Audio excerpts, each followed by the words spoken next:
So welcome to another conversation for Millionairess magazine and the Millionairess movement. I'm Amanda Jane Clarkson, editor-in-chief, and today I'm delighted to be joined by the very dynamic Miki Agrawal. Miki is a social entrepreneur who uses creativity and disruptive innovation to challenge the status quo and change culture. She sure does. She is the founder of several acclaimed social enterprises, Wild, Thinx, and Tushy, collectively valued at over $200 million. She is also the author of two #1 best-selling books, Do Cool Shit and Disrupt Her. How cool is that? Miki was named in Fast Company's Most Creative People, Young Global Leader by World Economic Forum, and Inc.'s Most Impressive Women Entrepreneurs.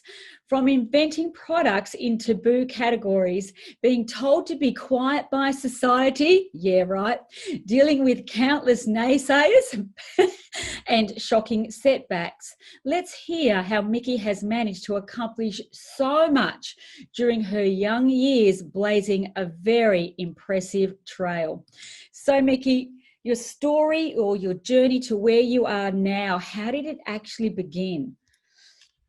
I think it began growing up in Montreal, Canada, and just observing my parents who came here. My mother came from Japan. My father came from India. My father came here with $5 in his pocket from India, and really witnessing them just build our lives together, our families' lives together with very little resource. But yet with so much passion and so much magic and conviction in themselves. And they're like, okay, like there's no gifted children summer camp for our children. We're going to go create it. Oh, electronics are the future. Let's start a company that makes kits, electronics kits, and teaches kids about electronics. And let's sell them all over Canada. We want our children to learn the languages, Hindi and Japanese. Let's go and become the heads of the schools, Japanese school and Hindi school. And they just sort of constantly did things without care or concern necessarily about how many connections they have, how much resources they have, how much this and that. They just went and said, there's a problem that I'm seeing. I'm going to go solve it. And I think that mentality really stuck with me and my sisters. And, when I, fast forward and became an entrepreneur, that mentality of I'm just as much as somebody as anybody, and I can solve a problem that I see in my life, and in the lives of other people. And why not go for it? And so I think that was the first, nugget of sort of, learned wisdom that I got in my life. Also the creativity that my parents had, like growing up, Easter was just like a crazy Easter egg hunt. It's like, walk 92 paces northeasterly and you will see a babbling brook, and below the babbling brook, there'll be a rock. Below the rock, there will be a sign, and it's just like these really fun games. And, we had every summer my parents put on what we called Agrapalooza. My last name's Agrawal. And it would be like 3-legged race and egg toss and volleyball tournaments and very physical activity things. And then, during our birthday parties, it was a very intellectual sort of experience where, you'd have to come to our birthday parties knowing our current events for the year.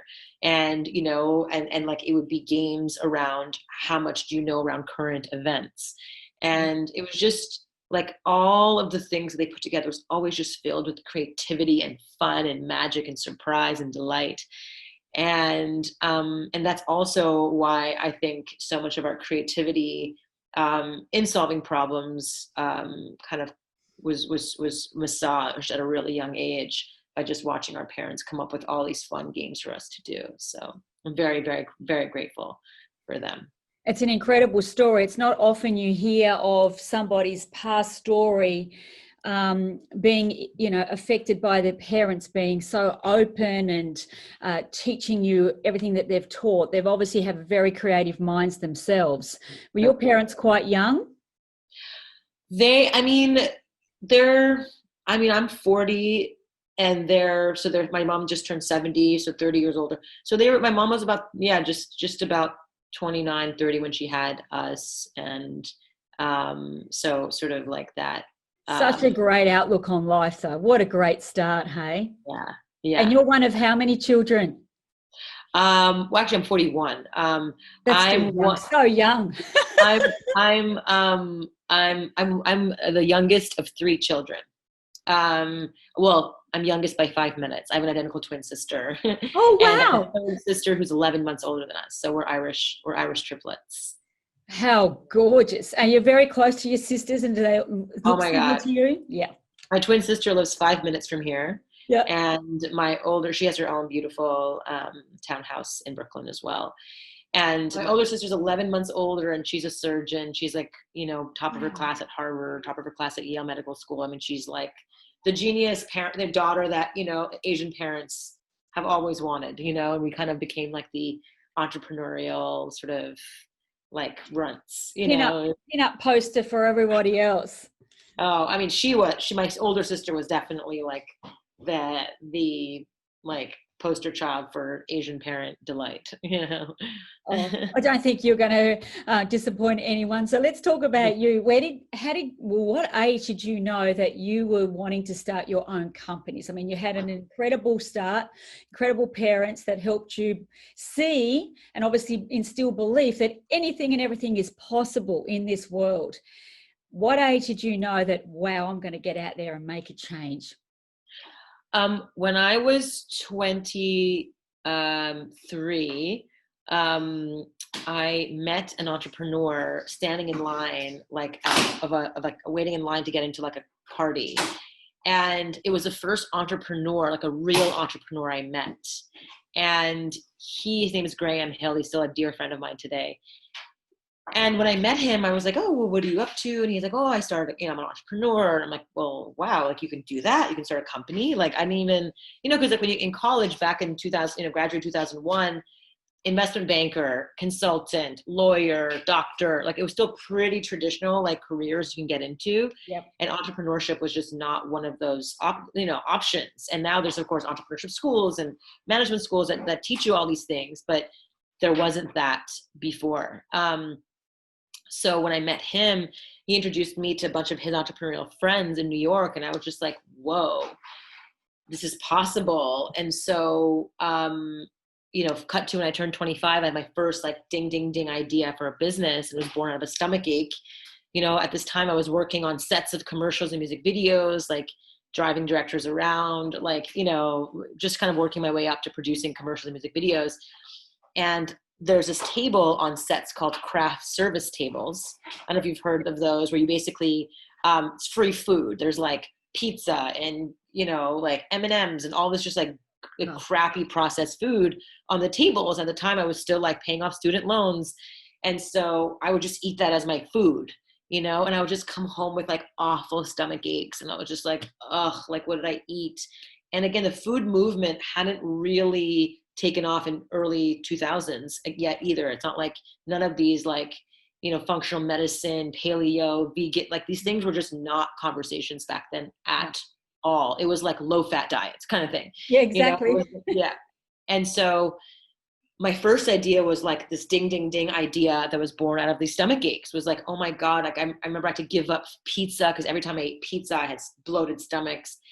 And so I just said, oh my God, my first idea was I'm going to create, America's first alternative pizza concept made with gluten-free flours and hormone-free local cheeses and seasonal toppings and farm to table and organic when possible, and all the words that were not existing like as they do today back then. And so that was my first big idea. And like cut to 16 years later, I still have them, my restaurants. And what are they called, Miki? It's called Wild. You can check out, on Instagram at Eat Drink Wild. And it's just the most delicious. It's like food porn. You'll see it's just beautiful food.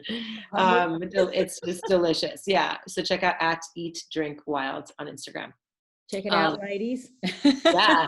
And so that was sort of the starting point. And from age 25, so in my book, Do Cool Shit, I really talk about how I raised money for the first time, how I got press, for the first time, how I, even thought about building the company for the first time without any experience. And, at the time I had read books that, were like, how to start a business. And it was just so boring. I was like, oh, I can't even keep my eyes open after page 3.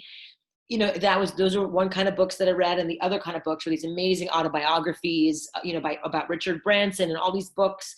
But it was his autobiography. So he would say things like, and then I raised $1 million. And so it was like, but how, And so it was either like these how-to books, and that was so boring, or these autobiographies that didn't really walk me through exactly what he did to actually build his businesses. So that's why I decided to write my book, Do Cool Shit, after really building my restaurants. And I wanted to help people really know like what email I sent to get the first investor interested in talking to me.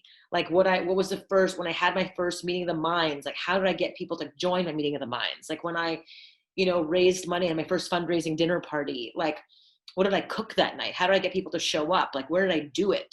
Like I borrowed my friend's apartment. Like all these stories are just, but I gave exact step-by-step guides on exactly what I did to build my first business. And I think that's why the book did so well.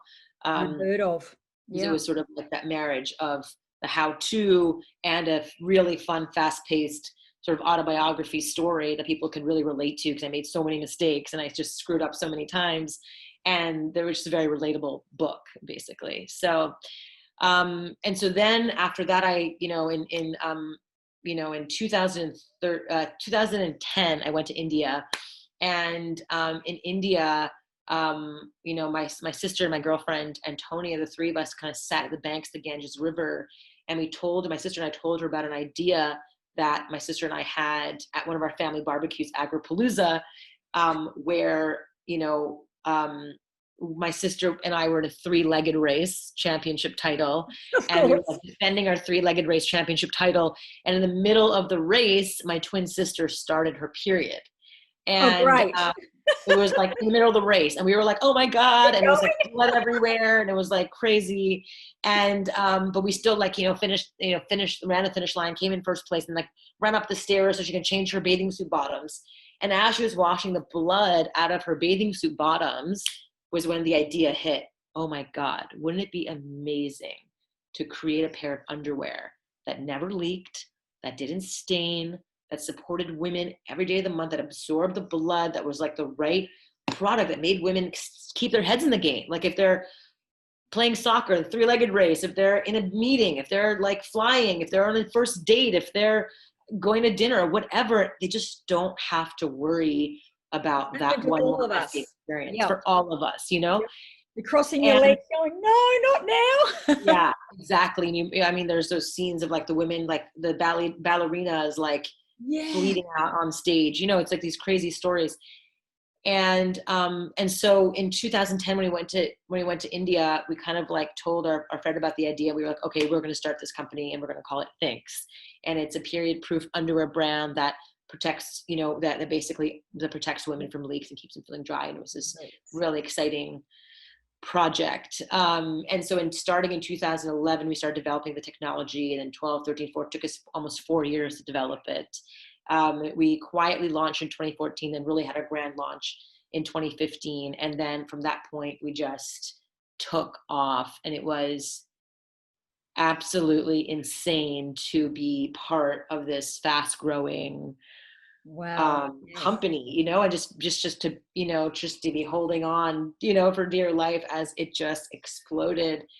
And during this time, just a lot of mistakes were made, I will say, and hiring people that without checking their background, and doing a lot of things, and just making all those crazy first time entrepreneurial mistakes. So just 2 questions there, Miki. I'm just loving this story. Is your sister in that business with you? She's a co-founder, yes, and she was always a silent co-founder. But she was the superstar at the time. Sorry? Well, because she was she's the one that bled, of course. Yes. She bled in the underwear, so she definitely, of course, played like the inception role in the whole company. Absolutely. And she and I and Antonia developed the product together, but then she had started her next company. And so she became sort of a minority silent partner, but always co-founder, always really started the company together. So, and our third partner, Antonia, is the same way. That's so really special, isn't it? Really built it together. Yeah. Yeah, it must be so cool for your parents to see you girls come together and create incredible innovative products that truly Yeah. true impact so many women globally, millions of women. And I think we've all had those awful experiences where you just want to die on the spot, and Yeah. there is nothing worse. It's actually happened to me with my white pair of bathers on at our local swimming pool when I was a young girl in my teens, and I just wanted to die on the spot. And I think that everyone would feel that way. There's nothing worse, is there? Totally. And just messy more than anything. I mean, now there's a lot of pride to it. Like I kind of just be like, you know, at Burning Man, we kind of anointed ourselves. It was kind of a little too much, but anyways, yeah, it was wild. Let's talk about some of these challenges as an entrepreneur. I mean, people listening to this, watching this are going, wow, Miki's just so cool. She's so smart, innovative. I know as an entrepreneur myself, how just as many challenges as wins along this pathway. That's kind of like a frightening roller coaster some days. Let's talk about that because, how did you overcome them? What were some of your biggest challenges and what were the lessons that you learned from those?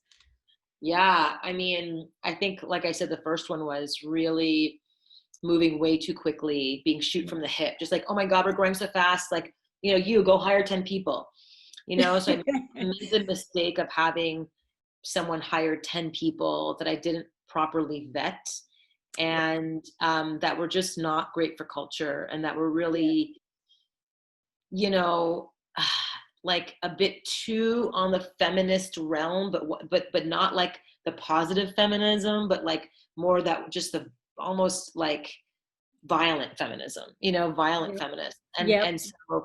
and who tried to really change the culture within the company to make it really sort of angry feminist types, and that's just not what we stood for. And it was a No. really, really tough time, and I felt very ganged up on at the time. And so I ended up firing a few of the women, and it became a bit of a cat fight. It was really awful. And I mean, not necessarily on my end, because I was pregnant with my beautiful boy at the time. And it was such a crazy, crazy experience where, I learned after that, like how important it is for us to protect ourselves as women leaders, and how, oftentimes we're so trusting of others, and that we never expect people to spread lies about you and say crazy things about you, and then go to press with these crazy stories about you if they didn't get any money, like stuff like that. It was just like the wildest things for me to have witnessed and gone through while I was pregnant. It was a really, really challenging moment in my life. But I will say that like that experience was probably the most impactful experience of my life in a positive way too. Like I really learned how to empathize with people who've gone through really challenging things, who've been accused of things wrongfully, or who've done, who just all kinds of, like an expansion of my emotional self. I think like one thing that, I was called, was a really tough boss. And it's like someone who's really tough. And it's like, yeah, like you have to be, if you want to develop a great product. And if you're not going to come here and want to do excellent work, then like, what's the point, and to call young people out like that was very like challenging for a lot of young people, because they're so yesed by their parents, or so yesed in the world. And it's such a selfie world that we live in, that getting any kind of critique as a young person gets such a crazy pushback. And so I learned a lot about, how to be more tactful, for sure, in the sort of delivery of feedback.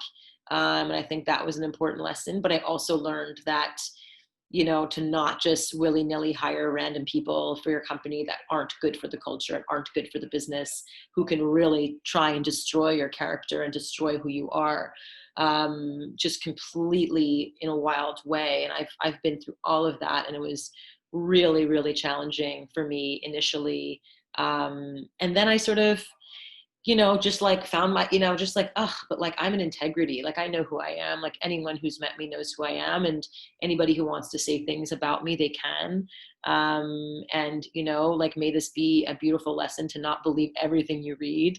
And yeah. And so, that was also a very hard thing for me too, was to, to have crazy things being said about me publicly and people believing them, because they of course don't know me. And Yeah. And that was like, it was like getting bullied in a way that I've never been bullied in my life. I was always an athlete. I was always pretty excelled in sports. And so I never got bullied. And so I also really, really learned how important it is to empathize with those who have been bullied before too. And so like, I just learned so much about empathy. I learned so much about sort of the expanded emotional capacity. And I think that's important in business as well, to really get there. Such an interesting subject. I'm going to touch on it for a moment. I've had a similar experience along my pathway many times. That's why, look, I've always believed that if there's no such thing as one side of life, it can't just be all positive. There's an equal negative. Yeah. It's like a balance of life, isn't it? And as a woman leader, this is why a lot of women won't go into business, or they won't become standout leaders, or, you know, stand from the hilltops and shout it out like you do, because they're so afraid of the critics and the naysayers. Yeah. But it comes with the territory. You're changing, you know, you're having an impact globally. We can't expect for people not to get upset about that, or feel threatened by that, or maybe jealous, or there's so many different reasons why. And I just love the way that you've handled that, and that you've grown from that. And, you know, from that comes empathy. But the women listening to this or watching this, and I'm sure they're going, wow, you know, that would frighten me. What would you say to them? They really have a message, a calling, but they're so frightened of what you've gone through. I've gone through it myself. Yeah, I mean, I think, you know, I've been doing a lot of trauma healing work, just to learn and grow from it, because it's beautiful to learn. And it's funny because, like, as I'm, you know, like reading up a lot about this stuff, I'm like, wow, like I got lucky in a lot of ways, because I have a mindfulness practice. I have a really deep community who loves me and who I love. Yep. You know, like, you know, when a sort of a moment of hyper arousal comes, when we're feeling triggered by something, to really learn how to breathe through it, you know, to really learn how to take a moment and just like comfort yourself before answering, you know, dance, movement, you know, yoga, like really moving your body, you know, really also gets a lot of that toxicity out. Or that sort of that fear out. But when it comes to like picking yourself back up from a challenging experience, especially when it's so wrongfully, you know, like bestowed on you, requires some time. And I think for me, like, I gave myself the space to really be upset about it and to not suppress it. You know, I think like a lot of people would feel shame and humiliation, which I did feel in the beginning. I was so upset and so ashamed of just being called these crazy things, and just like couldn't believe that anyone would believe it. But, you know, so I just felt so much like, how did I, like, obviously I played a role in this, like, what did I do to deserve this? Like, and then I blamed myself in a lot of ways, for it. And then I came out on the other side saying, no, like, you know, like I'm totally in integrity. Like, I really did a lot of integrity work. And also gave myself the space to be emotional when it came up. And so, and then after that, when like some time went by, I like was like, all right, on to the next business. And now Tushy, you know, my current company, like, you know, where it's going to be valued at over 200 million by the end of next year. So by the end of this year. And so to be able to feel like, okay, like I came out on the other side, I learned so much. It was hard. I'm not going to deny how hard it was. I'm going to speak about it to, you know, to really not feel suppressed about it, when asked about it, and to give other people the permission to speak about their challenges as well. Because I think sometimes a lot of people go through things, you know, even as young people, when they go through, like, you know, I have so many friends who've had child abuse experiences with their family members, and they've only started talking about it recently. And when you suppress a lot of things and feel shame around something that was nothing to do with you, it could become like it could show up in your body in a negative way. It's a physical thing. And so for me, like I developed a hyperthyroid condition because I felt so suppressed in my throat chakra. And so until I started really clearing it out and getting my voice heard and talking through it and talking about it and being really upset about it, and then feeling grateful about it, and then being upset about it, then being grateful about it, you know, really, really helped the healing process. And I think it's, you know, it's always a process. And I think, like, for me, you know, right now it's not something that comes up that often. And when it comes up, I do have to, like, practice. Like, if someone asks me about, like, what happened, you know, in your last company, like, you know, this, that, and the other, I would just say, like, okay, I just need a moment to just, like, it was an extremely traumatic experience for me. I was pregnant at the time. It was so wild. I couldn't believe all these crazy things were said about me. And I just need a second to just gather myself. And so by giving myself that moment of just, like, self-love, I can then answer really powerfully afterwards. So there's just a practice that we have to really get through. But I think, you know, your family, friends, your integrity, your personal resolve gets us through anything. I think we can get through anything if we set our minds to it. We talk about self-love a lot through our work and the Millionairess movement. And it's, you know, conversations like this that I think are really impactful and really helpful for women that are going through this, wanting to grow, but thinking, wow, you know, I'm going to get bullied or I'm going to get pulled down, ridiculed. I remember when I went through it, I would do a lot of work similar to yourself and do a lot of writing. And the question I used to ask myself every night before I went to sleep, Miki, was, is what I'm doing, the work that I'm doing, the work that I've been called for, am I truly impacting lives? And is it worth myself continuing on this pathway to do the work I know I'm called for, rather than hide behind the blankets? Because sometimes I just wanted to pull the doona up, you know? Oh, yeah. Oh, yeah. And so that's what kept me going and doing the similar work to you. So anyone listening to this I always say, keep going. If you're having an impact, you're changing lives, you know in your heart and soul that you're on the right pathway, then just, you know, shake it off, as you say, have a little dance.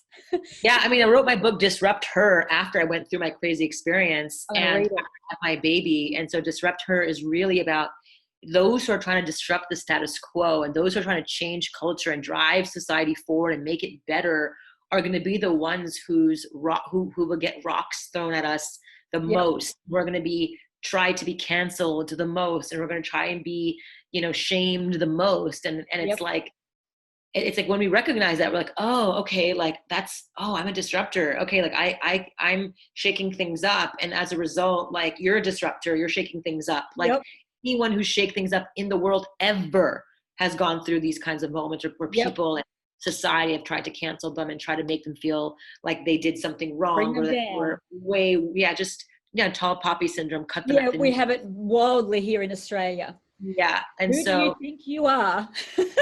yeah, exactly. And so, and it's like, for me, you know, in my book Disruptor, I talk a lot about, like, you know, rather than being so, like, you know, feeling small around people who are doing amazing work or doing amazing things or trying to change things, and then by feeling small you try and cut them down, that just sends such negative energy in the world. Like, instead, why not find inspiration from them, and why not be inspired and moved and champion them and celebrate them and support them? Because guess what happens when you do that? It creates a positive upward spiral instead of this negative downward spiral. It's the doom spiral versus a boom spiral, you know? And Love it. there's something so powerful when you choose inspiration over jealousy, you know, when you choose, like, wow, instead of, you know, like, it's like when you choose a positive thing, like, the light attracts positive, like the dark attracts the negative, like, it's just real. Exactly. So Thoughts become things. Thoughts become things, and it's you just described kind of the Millionairess movement. That's what this whole thing is about: elevating and banding together and rising together, because there's abundance out there. Is so much. There's enough for all of us. Yeah, absolutely. Just having this conversation is so enriching inside. You know, I just love these conversations, and I know how invaluable they are for the viewers and the listeners and the women out there going, oh, I'd love to have the guts and the nuts to go and live my dream. I will say that the most challenging relationships, you know, I've had to manage have been with other women. And so, it's most of the time I've never really had any real issues with a lot of men, except for, like, a patriarchal board and, like, those types of people. But, like, as far as, like, the working relationships with them, they've been overall, like, pretty pretty chill. But I think with other women, there is that jealousy, envy, competition, like, you know, cutting each other to get the, shoving each other, get the seat at the table thing. And it's like, you know, there are so many seats at the table that we can make for each other and together and not cut each other down. And But I say, make the pie bigger. There's enough slices. Yeah. And, you know, anytime I find a person in my life where I feel like I have to dim myself so they don't feel so bad about themselves, or that is not my friend. You know, if I'm like, oh my God, guess what happened? And they're like, yes, you know, it's like amazing, you know, and it's like to feel like the true championing of each other is so critical, I think, in friendship, because to kind of check yourself a little bit and there and here and there based on what the other person, you know, where the other person is in their life feels inauthentic. And it feels like we should be celebrating and championing each other and being like, ooh, like, okay, so it's like, oh wow, you just got this big investment, it's my turn, you know, or like, you know, for me right now, like one of my girlfriends just got pregnant. I'm like, I'm next, you know, I'm gonna get pregnant again. Like, it's not like, oh, like you got pregnant, like, oh, like it's more like, yay, like okay, I'm next. Like, tell me what you did. Give me your baby spirit. Like, give me your magic hands. Like, let's figure it out. It's my turn. Yeah, just like figure it. Like, let's do it. Woohoo! Like, you know, it's like I remember this one time one of our best friends was like trying so hard to raise money, couldn't raise a penny for a couple of years, was getting further and further depressed, and then literally like one day he sends a picture of his his company's bank account, $2 million in it, and we all started sobbing, jumping up and down, crying and screaming for joy for him, because, you know, like it's his win is our win is their each other's win, and it felt so real, like that friendship, because of that feeling that we have for each other when we champion each other's both successes and support each other during the hardest times. Like, I will say that when I went through this whole fucked up experience that I went through with my previous company, like the rallying that my community had with me was so incredible. I mean, I had this deposition hearing right to go, and like we you know, I went to court and battled it. We won in court, by the way. 3 years later, it was a whole course. Wow, 3 years. Yeah, it was a 3-year thing. But anyways, and so the day before my deposition hearing, I had 25 friends come over. I didn't. My husband organized this, you know, thing, and 25 friends came over, and they just circled me. We had this beautiful exchange, and I got to like share a lot of my feelings, and it was this like held container. And I was just like, man. And in the middle of the whole thing, when the whole thing was going down, I had I had a group of friends, 20 friends came over with a boombox and like danced all around me and brought flowers. I was holding the flowers in the middle as they danced around me, and I was just like crying. And it was like this beautiful moment of like, okay, like release, like I'm going to get through this. Like, I have such great tribe. I have such great community. Like, everyone believes in me. Like, I believe in myself. I believe in them. It's such a mutual belief in each other. Like, nothing, like you can get through anything with a great community. So we love you, girl. We love you here. And you know, I guess a question I would ask from this conversation you and I are having, and we talked about how women sometimes are our worst critics, our sisters. Do you believe conversations like you and I are having right now that we can make a change in the way women think and feel about each other's success? Absolutely. Absolutely. I think it just comes from a space of safety and sort of like ego, like really understanding where our egos are and really like looking inward, saying like, okay, like I'm feeling jealous and I'm feeling I want to say something negative about this person to someone else. Let me stop. Like, where's my internal spectrum of self? In my book Disruptor, I talk a lot about the internal spectrum of self and the external spectrum of self. And within the internal, like if you're feeling fulfilled and happy and confident and motivated, then you're more like in your internal spectrum. Then on the external spectrum, you're more likely to be complimentary, championing, supportive, loving. In the internal spectrum of self, when you're, you're feeling like like unsure of yourself, like unsafe, uncomfortable, like jealous, envious, whatever. You're on the external, you're going to end up being a mean girl, acting out, like talking shit, being an asshole, like all those things. So whenever like I'm about to feel inclined of like being an asshole, like, or just like feeling like I'm going to say something, I'm always like, oh, what's going on inside of me? okay, I'm feeling unsafe right now. Like I'm feeling really unsafe right now. Okay, let me go into that. Like, okay, like, what this person said triggered me from a wound, from from my dad growing up or whatever. And then I'm making it mean something that it's way bigger than it actually was. So let me just comfort myself and let me just tell myself I'm safe, I'm okay, like I'm good, like I'll get through it, like I'm going to be fine. And if I champion this person and if I support this person who I really genuinely do admire, then I know that that positive energy is going to come back to me. So I'm just going to choose to not go this dark side. I'm going to choose the light. And like that all can go down in the span of like 30 seconds. Yep. Like it's just like that catching of the thought. And in my book, Disruptor, I talk about how to become a warrior gatekeeper of your mind, where like a lot of negative thoughts, and 90% of our thoughts are negative, they say. It's like, but to be able to catch them at the gate before they even come in and fester and then cause this doom spiral, you're like, not today, Debbie Downer, like not today, mean Margie, not, you name them. You're like, you name them, you're like mean Margie, Debbie Downer, shit talking Sally, like, you're like, oh, shit talking Sally is trying to get into my gate. Not right now. Oh, but creative Christina wants to come in, come on in, and like, so by naming them, we can actually really like tame them. And my girlfriend Amber says, like, name it to tame it. I love that. That's a great tip.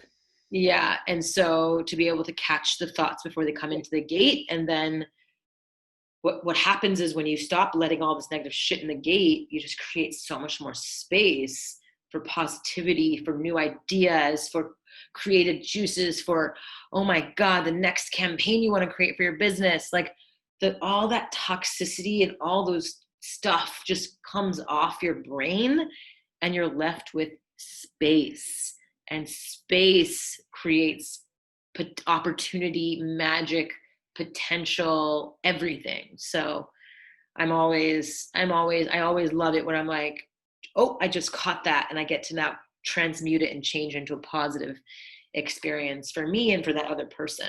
I have like some girlfriends that I'm actually that I'm sort of slowly releasing out of my life with love, because the natural instinct is to kind of be catty and talk shit and be that. And I find myself like being very honest, like getting caught and like liking the gossip, like who doesn't love gossip? Everyone loves gossip. But then it just starts to, like, the way I think about it, festers. And then you kind of think about it, like, I think about it like eating fast food after getting drunk. You're just like, oh, like it feels delicious going in, but then like 20 minutes later, you're like, I'm going to die, and the guilt sets in, right?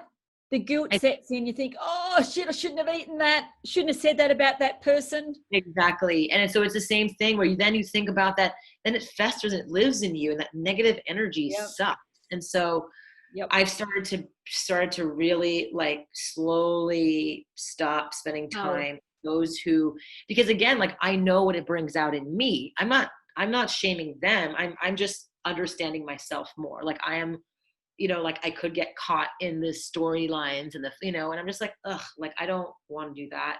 It is so easy, Miki, to get caught up in that. And I say, it takes up rent space in your head, but it's rent-free, toxic.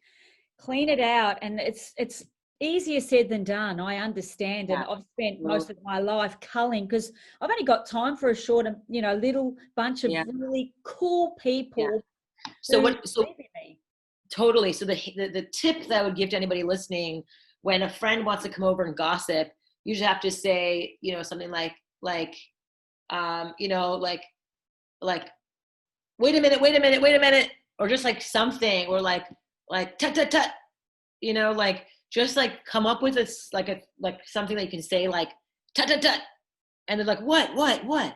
It's like, oh, I promised myself I can't do that. Let's talk about something else. Okay, what are we talking about? So you just make it fun, where you're just like tut tut tut. Oh, you're like, no, like, or just like, it's just like you can say like, it's like, wait a minute, oh, wait a minute, and just like they'll just be like, what?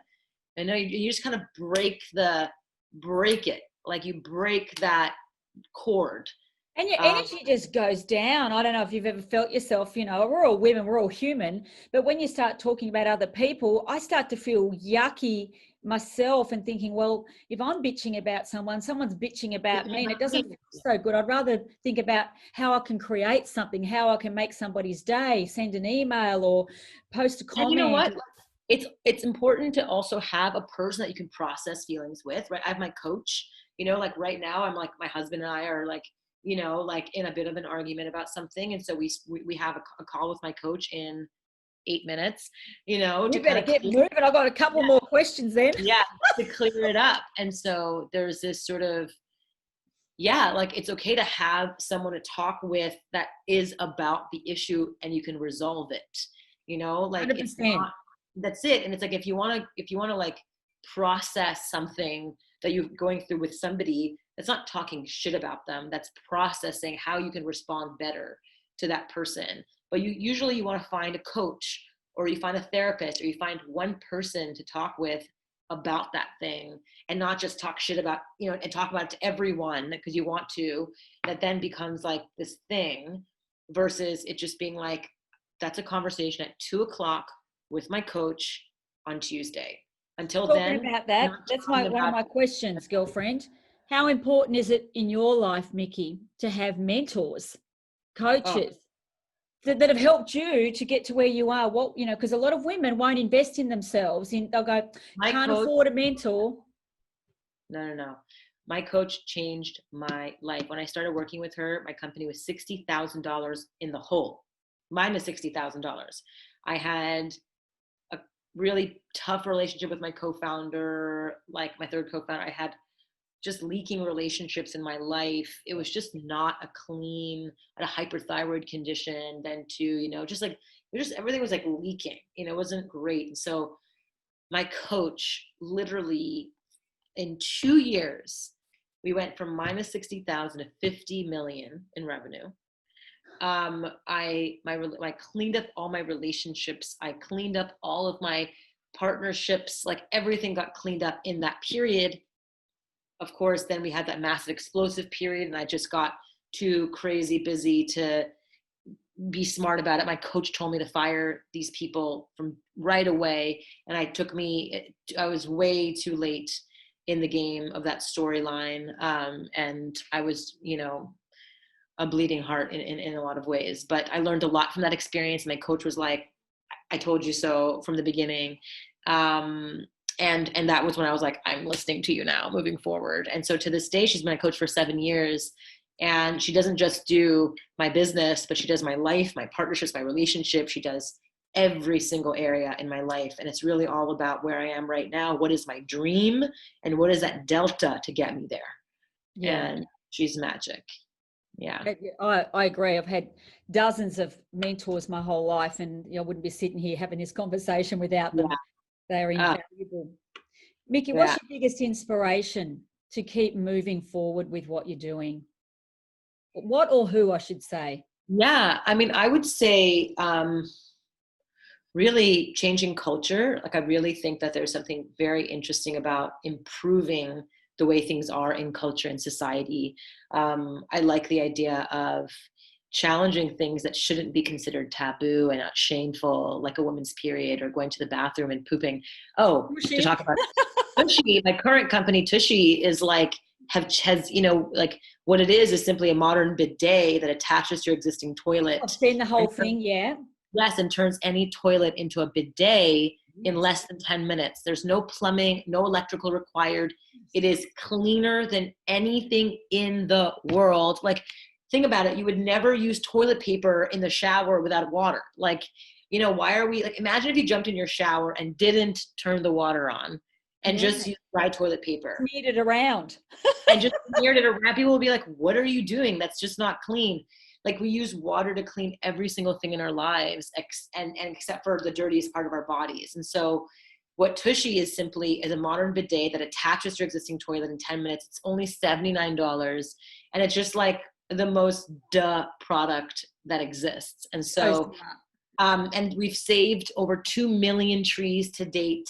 We've helped over 60,000 families gain access to clean toilets in India. through our partnership with Samagra that builds clean toilets all over India and really helps them understand why they need them. I'm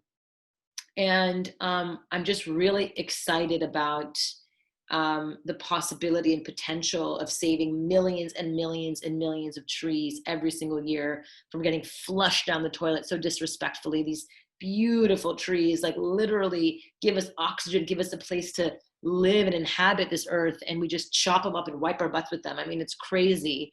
And so to be able to offer a product that solves a cleaning issue of our lives, even if you have chronic urinary tract infections, hemorrhoids, yeast infections, anal fissures, anal itching, if you have your period, if you have sex, before sex, after sex, every single thing, you just do a quick spray down there and you're clean. Beautiful. And you're confident and you feel ready and you feel just alive and just total whole body health. It's just a game changer. It was a game changer in my life. It remains a game changer in my life. And I'm so proud and passionate about this product. And I personally, like, in my first book, Do Cool Shit, I always ask myself 3 questions before starting any business. The first question is, what sucks in my world? It has to start with me. It has to suck in my world. So for me, like, I had a hyperthyroid condition, which made me poop up to 8 times per day. Like, it was so awful. And so I had to, like, I was rubbing my butt raw and I was like, oh God, it's so awful.